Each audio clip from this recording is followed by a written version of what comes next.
نہیں معبود پر اللہ جو قائم ہے جو زندہ ہے، نہ اس کو اونگ آتی ہے نہ سونے کا ارادہ ہے۔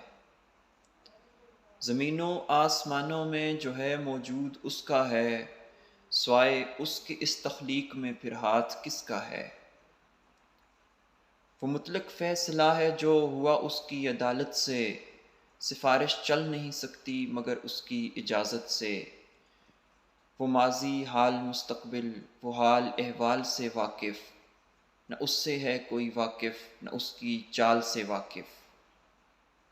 مگر وہ جس کو چاہے علم سے یوں بہرہ کر دے، کسی کو دے نبوت تو کسی کو وہ خضر کر دے، کہ وسعت جان لیں اس کی زمینوں آسمانوں میں، جو اس کی سلطنت پھیلی ہوئی سارے جہانوں میں۔ نگہبانی وہ تنہا کر رہا ہے سب جہانوں کی، عظیم المرتبت اس کو نہ حاجت پاسبانوں کی۔